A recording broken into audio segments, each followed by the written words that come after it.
Hi అండి. వరలక్ష్మి వ్రతం చేసుకునేవారు ముందుగా అంటే బుధవారం సాయంకాలము, అలానే గురువారము సర్ది పెట్టుకోవాల్సిన పూజా సామాగ్రి, అలానే వ్రతంలో కూర్చున్న తర్వాత చాలామంది కామన్‌గా కొన్ని మర్చిపోతూ ఉంటారండి. మరలా మధ్యలో లేవటము, వేరే వారిని అడగటము, అప్పటికప్పుడు వెతుక్కోవడం చేసి కంగారు పడుతూ ఉంటారు. అలాంటి మిస్టేక్స్ జరగకుండా మనం ముందుగా సిద్ధం చేసుకోవాల్సింది ఆ లిస్ట్ అంతా నేను చెప్తానండి. స్కిప్ చేయకుండా చూడండి. ముందుగా ఒక పెద్ద తాంబూలం తీసుకొని అందులో పసుపు, కుంకుమ, పసుపు అక్షింతలు అంటే సర్వదేవతా ప్రార్థన కోసము పసుపు అక్షింతలు, అమ్మవారి పూజకేమో ఎరుపు అక్షింతలు, కుంకుమ వేసి కలిపి ఎరుపు అక్షింతలు అవుతాయన్నమాట. అలా 2 అక్షింతలు తయారు చేసుకోవాలి. అలానే అమ్మవారికి గంధము, కుందుల్లో వత్తులు కూడా వేసి ఆయిల్ వేసి నానబెట్టుకొని పెట్టుకోవాలండి. పంచహారతి ఇవ్వాలి అనుకుంటే పంచహారతి వత్తులు కూడా వేసి నానబెట్టుకొని ఆ తాంబూలంలో ఉంచుకోండి ముందుగానే. అలానే అగ్గిపెట్టె, అగరవత్తులు, కర్పూరము ఇవన్నీ సిద్ధం చేసుకోండి. అలానే కలశానికి ఒక పీట, పీట మీద ఒక అంగవస్త్రము, అంగవస్త్రంలోకి బియ్యము, కలశం చెంబు ఇవన్నీ కూడా ఆ తాంబూలంలో ఉంచుకోవాలి. అలానే బ్లౌజ్ పీస్ కూడా.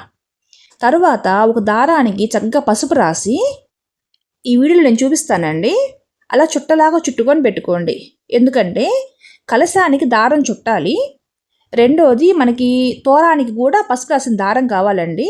9 ముడులు వేసి ఒక్కొక్క ముడిలో ఒక పువ్వు తులసి దళం ఉంచి 9 ముడులతో తోరం చేసి ఆ తోరాన్ని కలశం మీద పెట్టి పూజించి వ్రతం పూర్తయిన తర్వాత మన కుడి చేతికి కట్టుకోవాలి.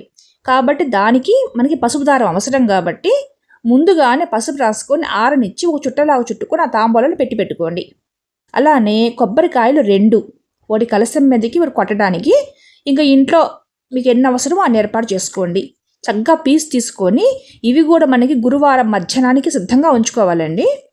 అలానే సంప్రోక్షణకి ఒక పాత్ర, ఆచమనానికి ఒక పాత్ర, అంటే 2 గ్లాసులు కావాలి. ఆచమనం చేసి సంప్రోక్షణకి పనికిరాదండి, కాబట్టి 2 గ్లాసులు సిద్ధంగా ఉంచుకోండి. అలానే చిల్లర కాసులు, వక్కలు, అమ్మవారికి సమర్పించడానికి చీర, మట్టి గాజులు, పువ్వులు, పసుపు, కుంకుమ, గంధము. అలాగే మనకి వ్రతం చేసుకుంటున్నప్పుడు చేయి తుడుచుకోవడానికి పక్కన ఒక క్లాత్ ఉంచుకోండి. ముఖ్యంగా పంచాంగం చూసుకొని తిథి, నక్షత్రము అంటే దక్షిణాయనమా, ఉత్తరాయణమా, మాసము, పక్షము అన్నీ వ్రత పుస్తకంలో ఉంటాయి. తిథి నక్షత్రం మాత్రము వేరుగా వస్తుంది కాబట్టి తిథి నక్షత్రం చూసుకొని కూర్చోండి. ఇంతవరకు మనము ముందుగా ఏర్పాటు చేసుకొని తాంబూలంలో పెట్టుకోవాల్సిన వస్తువులండి. ఇక మనం ఫ్రిడ్జ్లో పెట్టుకోవాల్సిన చూద్దాము. మామిడాకులు, తమలపాకులు, అలానే పూదండలు అంటే ఫోటో కానీ విగ్రహం కానీ పెట్టుకుంటే పూలదండ, లేదంటే మూరలు ఉంటాయి కదా పువ్వులు, ఆ పువ్వులు, అలానే విడిపూలు, వినాయక స్వామికి కొంచెం గరిక, ఇవన్నీ ఆవు పాలు ఇవన్నీ సిద్ధం చేసుకొని ఇవన్నీ ఒక ప్లేట్లో పెట్టి ఫ్రిడ్జ్లో పెట్టుకోండి. అప్పటికప్పుడు వెతుక్కొని తీయాలంటే మళ్ళీ కష్టము, కాబట్టి ముందుగానే తీసి ఫ్రిడ్జ్లో పెట్టుకోండి. అలాగే వ్రతం రోజు వినాయక స్వామికి బెల్లం ముక్క నివేదించాలి కాబట్టి చిన్న గిన్నెలో బెల్లం ముక్క కూడా పెట్టుకుని వ్రతంలో కూర్చోండి. అలానే వ్రతం పూర్తయిన తర్వాత నైవేద్యాలు, ఇక నైవేద్యాలు మీ శ్రద్ధకు అనుగుణంగా మీరు తయారు చేసుకుంటారు. ఆ నైవేద్యం పెట్టిన తర్వాత అమ్మవారికి సాంబ్రాణి ధూపం వేయాలి. ఈ సాంబ్రాణి ధూపానికి మళ్ళా బొగ్గులు ఇవన్నీ కాల్చే పని లేకుండా, ఈ కర్పూరము, కర్రలు, పుల్లలతో పని లేకుండా, అసలు రూపాయి ఖర్చు లేకుండా క్విక్గా అయిపోయే ఒక విధానము నేను నిన్న ఒక వీడియో చేసి మన ఛానల్లో పోస్ట్ చేశానండి. ఆ లింక్ మీకు డిస్క్రిప్షన్లో, కామెంట్ సెక్షన్లో కూడా ఇస్తాను. ఒకసారి ఆ వీడియో ఓపెన్ చేసి ఆ విధంగా సాంబ్రాణికి మీరు నిప్పును తయారు చేసుకొని నైవేద్యం పెట్టిన తర్వాత సాంబ్రాణి వేసుకోవచ్చు. గురువారం సాయంకాలమే గడపలు, మండపము క్లీన్ చేసుకొని గురువారం రాత్రికి తోరణ పాకులు కట్టుకొని ఉంచుకున్నామంటే శుక్రవారం మనకి తేలిగ్గా ఉంటుంది. అలాగే ఇంకా చీరల విషయానికి కానీ వస్తే ఏ చీర కట్టుకున్నా కూడా అది శుభ్రంగా ఉతికిన చీర కట్టుకోండి. పట్టు చీరలు మనం ఫంక్షన్కి వెళ్ళి వచ్చాక బయట ఆరబెట్టేస్తామండి, ఉతక్కొని లోపల పెట్టేస్తాం కదా, అలాంటివి కట్టుకోకూడదు.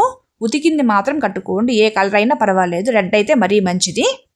వ్రతంలో కూర్చునే ముందు లిస్ట్లో ఉన్న సామాగ్రి అంతా కూడా మీ తాంబూలంలో ఉన్నాయో లేదో చూసుకొని అప్పుడు కూర్చోండి. ఎందుకంటే మధ్య మధ్యలో లేవటము, మధ్య మధ్యలో మాట్లాడటం ఇది మంచిది కాదండి.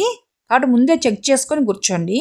ముఖ్యంగా మనకి పూజ అంటే సంప్రోక్షణకి వాటరు, అక్షంతలు, పువ్వులు ఈ మూడిటితోటి ఎక్కువ పని. రథమంతా కంప్లీట్ అయ్యాక లాస్ట్ నైవేద్యానికి లేచినప్పుడు కొబ్బరికాయలు అవి కావాలని సాంబ్రాణి అప్పుడు చూసుకోవచ్చు. కాబట్టి కూర్చునేటప్పుడే మొత్తం ఫైనల్గా చెక్ చేసుకొని కూర్చోండి.